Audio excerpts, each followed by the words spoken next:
출애굽기 28장.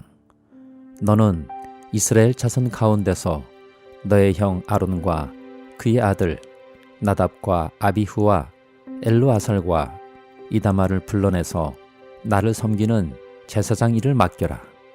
너는 너의 형 아론이 입을 영화롭고 아름답게 보이는 거룩한 예복을 만들어라. 내가 슬기로운 생각으로 가득 채워준 모든 재주 있는 사람을 불러다가 나를 섬길 아론이 제사장이 되어서 입을 예복을 만들라고 하여라. 그들이 만들어야 할 예복은 이러하니 곧 가슴바지와 에봇과 겉옷과 줄무늬 속옷과 관과 띠이다. 이렇게 그들은 너의 형 아론과 그의 아들들에게 거룩한 예복을 만들어 주어서 나를 섬기는 제사장 일을 맡게 하여야 한다. 에봇을 만드는 이들은 금실과 청색실과 자주색실과 홍색실과 가늘게 꼰 모시실을 써서 에봇을 만들어야 한다. 그들은 금실과 청색실과 자주색실과 홍색실과 가늘게 꼰 모시실로 정교하게 감을 짜서 에봇을 만들어야 한다. 에봇의 양쪽에 각각 멜빵을 만들어서 달아라. 에봇을 입을 때에 멜빵을 조여서 조정하게 된다. 에봇 위에 띌 허리띠는 에봇을 짤 때와 같은 방법으로 금실과 청색실과 자주색실과 홍색실과 가늘게 꼰 모시실로 짜서 에봇에 한데 이어 붙여라. 너는 홍옥수 2개를 구해다가 그 위에 이스라엘의 아들들의 이름을 새겨라. 태어난 순서를 따라서 한 보석에 6명의 이름을 새기고 또 다른 보석에 나머지 6명의 이름을 새겨라. 보석을 세공하는 사람이 인장 반지를 새기듯이 2 보석 위에 이스라엘의 아들들의 이름을 새겨라. 그리고 그 보석들을 금태에 물려라. 그 2 보석은 이스라엘 지파들을 상징하는 기념 보석이니 에봇의 양쪽 멜빵에 달아라. 아론이 이렇게 그들의 이름을 자기의 2 어깨에 짊어지고 다니면 내가 나의 백성을 늘 기억하겠다. 또 고리들을 금으로 만들어라. 노끈처럼 꼰 2 사슬도 순금으로 만들고 그 꼰 사슬을 금고리에 달아라. 너는 에봇을 짤 때와 같은 방법으로 금실과 청색실과 자주색실과 홍색실과 가늘게 꼰 모시실로 정교하게 짜서 판결 가슴바지를 만들어야 한다. 이것은 2 겹으로 겹쳐서 네모나게 만들되 그 길이가 1뼘, 너비가 1뼘이 되게 하여라. 그리고 거기에 4줄 보석을 박아라. 첫째 줄에는 홍보석과 황옥과 취옥을 박고 둘째 줄에는 녹주석과 청옥과 백수정을 박고 셋째 줄에는 풍신자석과 만호와 자수정을 박고 넷째 줄에는 녹주석과 얼룩만호와 벽옥을 박되 이 보석들을 모두 금태에 물려라. 이 보석들은 이스라엘의 아들의 수대로 12이 되게 하고 인장 반지를 새기듯이 보석마다 각 사람의 이름을 새겨서 이 보석들로 12지파를 나타내게 하여라. 가슴바지를 가슴에 매달 사슬은 순금으로 노끈처럼 꼬아서 만들어라. 그리고 가슴바지에 걸 금고리 2개를 만들어서 고리 2개를 가슴바지 양쪽 끝에 달아라. 금사슬 2개를 꼬아서 가슴바지 양쪽 끝에 있는 2 고리에 메어라. 그리고 꼰 사슬의 다른 2 끝을 에봇 앞쪽의 멜빵에 달린 2 금태에 매달아라.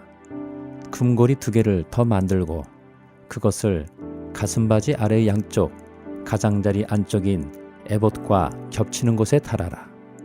그리고 다른 금고리 2개를 더 만들어서 에봇의 양쪽 멜빵 앞자락 아래 곧 정교하게 짠 에봇띠를 매는 곳 조금 위에 달아라. 청색실로 꼰 끈으로 가슴바지 고리를 에봇 고리에 매되 정교하게 짠 에봇띠 조금 위에다 메어서 가슴바지가 에봇에서 떨어지지 않도록 하여라. 아론이 성소로 들어갈 때에는 이스라엘의 아들들의 이름이 새겨진 판결 가슴바지를 가슴에 달고 들어가게 하여 이것을 보고 나 주가 언제나 이스라엘을 기억하게 하여라. 판결 가슴바지 안에 우림과 둠밈을 넣어서 아론이 주 앞으로 들어올 때 그것을 가슴에 지니고 들어오게 하여라. 아론은 주 앞에서 이스라엘 자손의 시비를 가릴 때 언제나 그것을 가슴에 지녀야 한다. 에봇에 딸린 겉옷을 만들되 청색으로 만들어라. 그 겉옷 한가운데 머리를 넣을 구멍을 내고 그 구멍의 둘레를 갑옷의 기처럼 단단히 홀쳐서 찢어지지 않도록 하여라. 그리고 겉옷자락 둘레에는 청색 실과 자주색 실과 홍색 실로 석류 모양의 술을 만들어 달고 석류 술 사이사이에 금방울을 만들어 달아라. 겉옷자락을 돌아가며 금방울 하나 석류 하나 또 금방울 하나 석류 하나를 달아라. 그리하여 아론이 제사를 드릴 때 이것을 입게 하여라. 주의 앞 성소를 드나들 때 방울 소리가 나면 그가 죽지 않을 것이다. 너는 순금으로 패를 만들어서 그 위에 인장 반지를 새기듯이 주님의 성직자라고 새겨라. 이것을 청색 실로 꼰 끈에 메어서 제사장이 쓰는 관에 달되 그것이 관 앞쪽으로 오게 하여라. 이것을 아론의 이마에 달게 하여 이스라엘 자손이 거룩한 예물을 드릴 때 그 거룩한 봉헌물을 잘못 드려서 지은 죄를 그가 담당하도록 하여라. 그는 그것을 늘 이마에 달고 있어야 한다. 그러면 그가 바치는 예물을 나 주가 기꺼이 받아줄 것이다. 너는 가는 못이 실로 줄무늬 속옷을 지어라. 가는 못이 실로 제사장이 쓰는 관을 만들고 술을 놓아 예복의 허리띠를 만들어라. 아론의 아들들에게 입힐 속옷을 만들어라. 그들이 띨 허리띠도 만들고 그들이 쓸 관도 만들어서 그들이 영화롭고 아름답게 보이도록 하여라.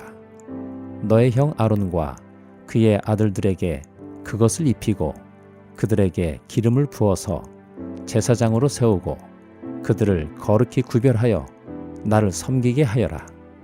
그들에게 허리에서 넓적다리까지 덮이는 속바지를 모시실로 만들어 입히고 그들이 몸 아래를 가리게 하여라. 아론과 그의 아들들은 회막에 들어갈 때에나 성소에서 제사를 드리려고 제단으로 나아갈 때에 그것을 입어서 몸 아래를 가려야 한다. 몸 아래를 노출하는 죄를 지으면 죽는다. 이것은 그와 그의 자손이 지켜야 할 영원한 규례이다. 요한복음 7장. 그 뒤에 예수께서는 갈릴리를 두루 다니셨다. 유대 사람들이 자기를 죽이려고 하였으므로 유대 지방에는 돌아다니기를 원하지 않으셨다. 그런데 유대 사람의 명절인 초막절이 가까워지니 예수의 형제들이 예수께 말하였다. 형님은 여기에서 떠나 유대로 가셔서 거기에 있는 형님의 제자들도 형님이 하는 일을 보게 하십시오. 알려지기를 바라면서 숨어서 일하는 사람은 없습니다. 형님이 이런 일을 하는 바에는 자기를 세상에 드러내십시오. 예수의 형제들까지도 예수를 믿지 않았기 때문이다. 예수께서 그들에게 말씀하셨다. 내 때는 아직 오지 않았다. 그러나 너희의 때는 언제나 마련되어 있다. 세상이 너희를 미워할 수 없다. 그러나 세상은 나를 미워한다. 그것은 내가 세상을 보고서 그 하는 일들이 악하다고 증언하기 때문이다. 너희는 명절을 지키러 올라가거라. 나는 아직 내 때가 차지 않았으므로 이번 명절에는 올라가지 않겠다. 이렇게 그들에게 말씀하시고 예수께서는 갈릴리에 그냥 머물러 계셨다. 그러나 예수의 형제들이 명절을 지키러 올라간 뒤에 예수께서도 아무도 모르게 올라가셨다. 명절에 유대 사람들이 예수를 찾으면서 물었다. 그 사람이 어디에 있어? 무리 가운데서는 예수를 두고 말들이 많았다. 더러는 그를 좋은 사람이라고 말하고 더러는 무리를 미혹하는 사람이라고 말하였다. 그러나 유대 사람들이 무서워서 예수에 대하여 드러내놓고 말하는 사람은 아무도 없었다. 명절이 중간에 접어들었을 즈음에 예수께서 성전에 올라가서 가르치셨다. 유대 사람들이 놀라서 말하였다. 이 사람은 배우지도 않았는데 어떻게 저런 학식을 갖추었을까? 예수께서 그들에게 대답하셨다. 나의 가르침은 내 것이 아니라 나를 보내신 분의 것이다.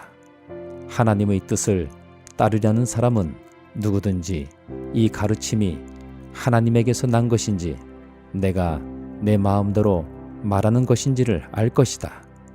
자기 마음대로 말하는 사람은 자기의 영광을 구하지만 자기를 보내신 분의 영광을 구하는 사람은 진실하며 그 사람 속에는 불의가 없다. 모세가 너희에게 율법을 주지 않았느냐?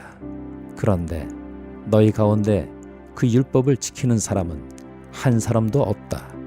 어찌하여 너희가 나를 죽이려고 하느냐? 무리가 대답하였다. 당신은 귀신이 들렸소. 누가 당신을 죽이려고 한다는 말이오? 예수께서 그들에게 말씀하셨다. 내가 한 가지 일을 하였는데 너희는 모두 놀라고 있다. 모세가 너희에게 할례법을 주었다.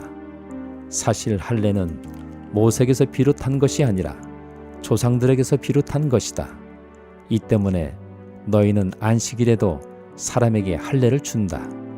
모세의 율법을 어기지 않으려고 사람이 안식일에도 할례를 받는데 내가 안식일에 한 사람의 몸 전체를 성하게 해주었다고 해서 너희가 어찌하여 나에게 분개하느냐? 겉모양으로 심판하지 말고 공정한 심판을 내려라. 예루살렘 사람들 가운데서 몇 사람이 말하였다. 그들이 죽이려고 하는 이가 바로 이 사람이 아닙니까? 보십시오. 그가 드러내놓고 말하는데도 사람들이 그에게 아무 말도 못합니다. 지도자들은 정말로 이 사람을 그리스도로 알고 있는 것입니까? 우리는 이 사람이 어디에서 왔는지를 알고 있습니다. 그러나 그리스도가 오실 때에는 어디에서 오시는지 아는 사람이 없을 것입니다. 예수께서 성전에서 가르치실 때 큰 소리로 말씀하셨다. 너희는 나를 알고 또 내가 어디에서 왔는지를 알고 있다. 그런데 나는 내 마음대로 온 것이 아니다. 나를 보내신 분은 참되시다. 너희는 그분을 알지 못하지만 나는 그분을 안다. 나는 그분에게서 왔고 그분은 나를 보내셨기 때문이다. 사람들이 예수를 잡으려고 하였으나 아무도 그에게 손을 대는 사람이 없었다. 그것은 그의 때가 아직 이르지 않았기 때문이다.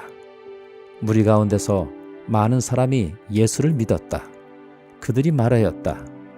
그리스도가 오신다고 해도 이분이 하신 것보다 더 많은 표징을 행하시겠는가? 무리가 예수를 두고 이런 말로 수군거리는 것을 바리새파 사람들이 들었다. 그래서 대제사장들과 바리새파 사람들은 예수를 잡으려고 성전 경비병들을 보냈다. 예수께서 그들에게 말씀하셨다. 나는 잠시 동안 너희와 함께 있다가 나를 보내신 분께로 간다. 그러면 너희가 나를 찾아도 만나지 못할 것이요 내가 있는 곳에 너희가 올 수도 없을 것이다. 유대 사람들이 서로 말하였다. 이 사람이 어디로 가려고 하기에 자기를 만나지 못할 것이라고 하는가? 그리스 사람들 가운데 흩어져 사는 유대 사람들에게로 가서 그리스 사람들을 가르칠 셈인가? 또 너희가 나를 찾아도 만나지 못할 것이요 내가 있는 곳에 너희가 올 수도 없을 것이다 한 말은 무슨 뜻인가? 명절이 가장 중요한 날인 마지막 날에 예수께서 일어서서 큰 소리로 말씀하셨다. 목마른 사람은 다 내게로 와서 마셔라. 나를 믿는 사람은 성경이 말한 바와 같이 그의 배에서 생수가 강물처럼 흘러나올 것이다. 이것은 예수를 믿은 사람이 받게 될 성령을 가리켜서 하신 말씀이다. 예수께서 아직 영광을 받지 않으셨으므로 성령이 아직 사람들에게 오시지 않았다. 이 말씀을 들은 무리 가운데는 이 사람은 정말로 그 예언자이다 하고 말하는 사람들도 있고 이 사람은 그리스도이다 하고 말하는 사람들도 있었다. 그러나 더러는 이렇게 말하였다. 갈릴리에서 그리스도가 날 수 있을까? 성경은 그리스도가 다윗의 후손 가운데서 날 것이요 또 다윗이 살던 마을 베들레헴에서 날 것이라고 말하지 않았는가? 무리 가운데 예수 때문에 분열이 일어났다. 그들 가운데서 예수를 잡고자 하는 사람도 몇 있었으나 아무도 그에게 손을 대지는 못하였다. 성전 경비병들이 대제사장들과 바리새파 사람들에게 돌아오니 그들이 경비병들에게 물었다. 어찌하여 그를 끌어오지 않았느냐? 경비병들이 대답하였다. 그 사람이 말하는 것처럼 말한 사람은 지금까지 아무도 없었습니다. 바리새파 사람들이 그들에게 말하였다. 너희도 미혹된 것이 아니냐? 지도자들이나 바리새파 사람들 가운데서 그를 믿은 사람이 어디에 있다는 말이냐?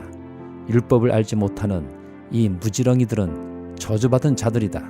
그들 가운데 한 사람으로 전에 예수를 찾아간 니고데모가 그들에게 말하였다.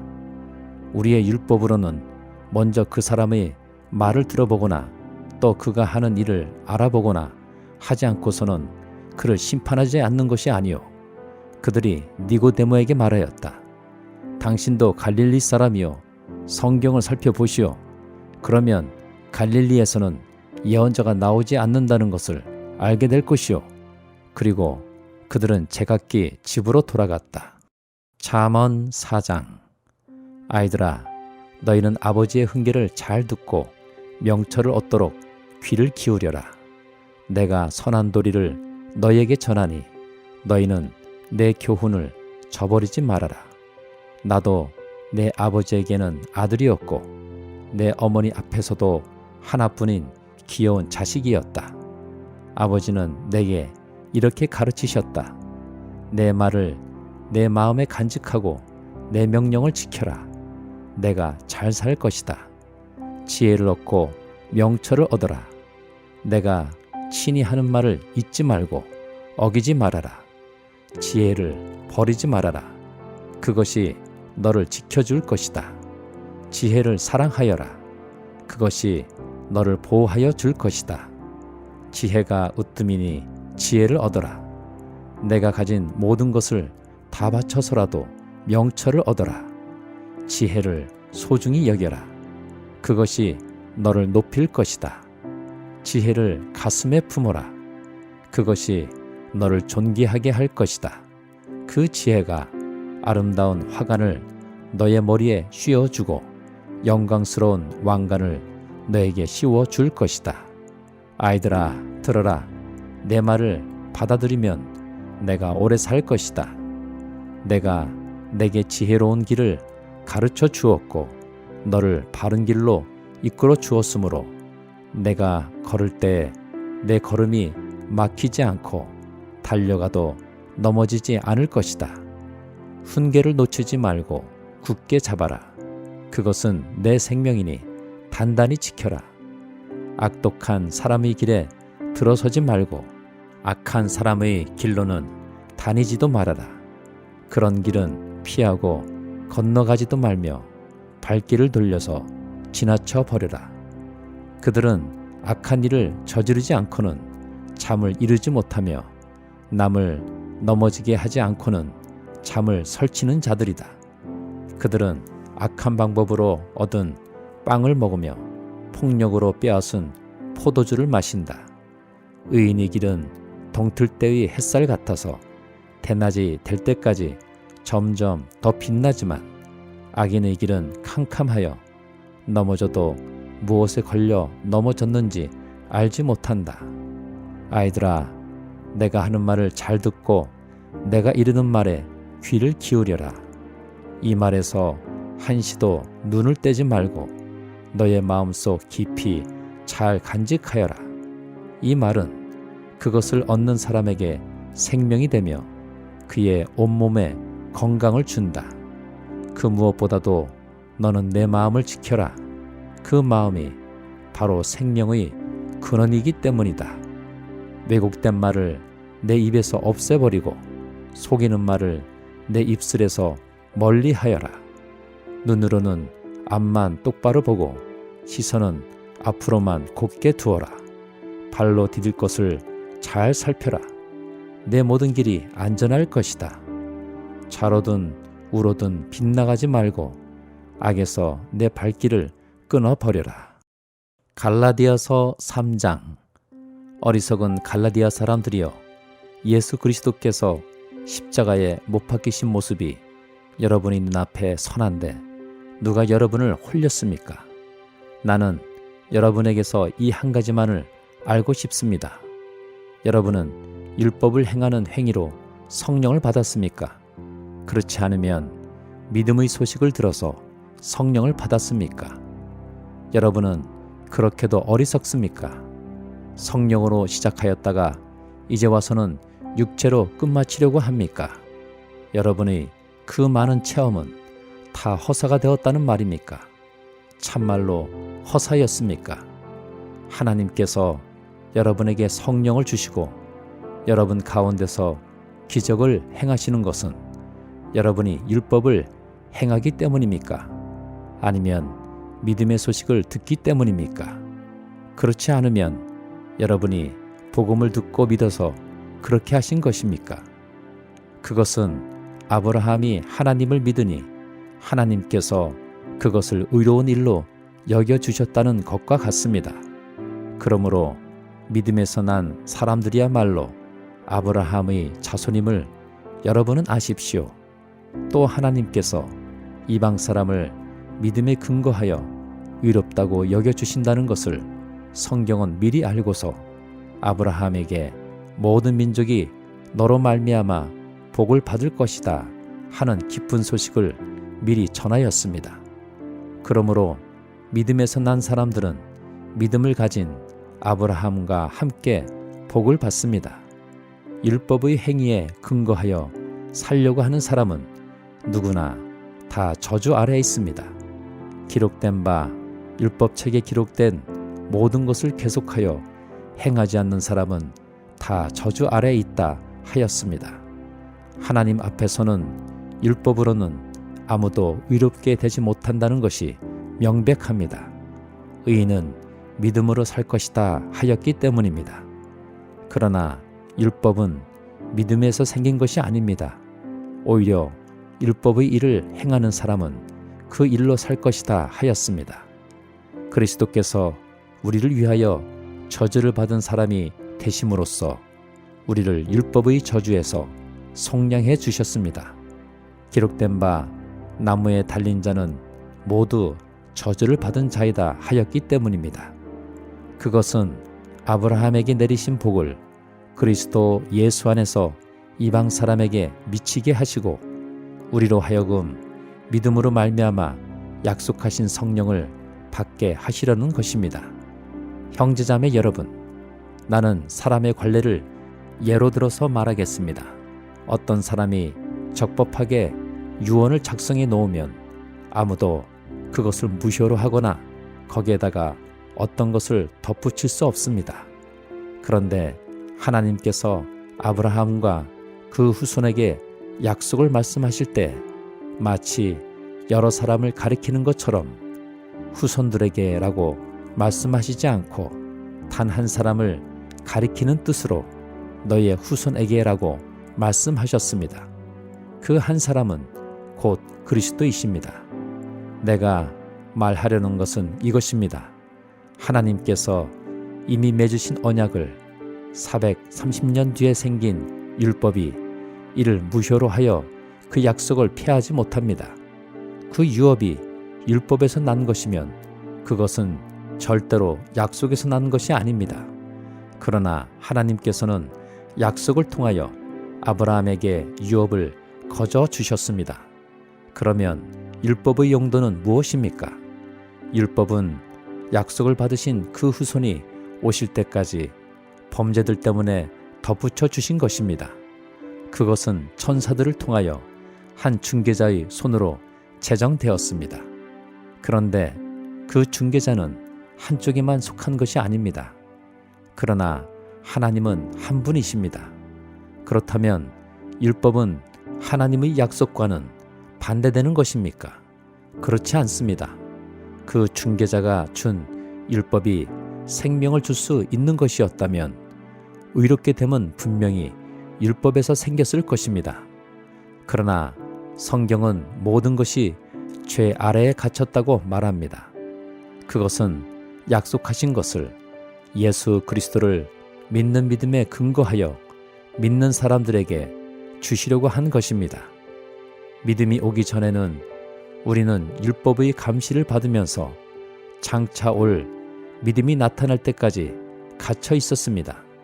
그래서 율법은 그리스도께서 오실 때까지 우리에게 개인교사 역할을 하였습니다. 그것은 우리로 하여금 믿음으로 의롭다고 하심을 받게 하시려고 한 것입니다. 그런데 그 믿음이 이미 왔으므로 우리가 이제는 개인교사 아래에 있지 않습니다. 여러분은 모두 그 믿음으로 말미암아 그리스도 예수 안에서 하나님의 자녀들입니다. 여러분은 모두 침례를 받아 그리스도와 하나가 되고 그리스도를 옷으로 입은 사람들이기 때문입니다. 유대 사람도 그리스 사람도 없으며 종도 자유인도 없으며 남자와 여자가 없습니다. 여러분 모두가 그리스도 예수 안에서 하나이기 때문입니다. 여러분이 그리스도께 속한 사람이면 여러분은 아브라함의 후손이요 약속을 따라 정해진 상속자들입니다.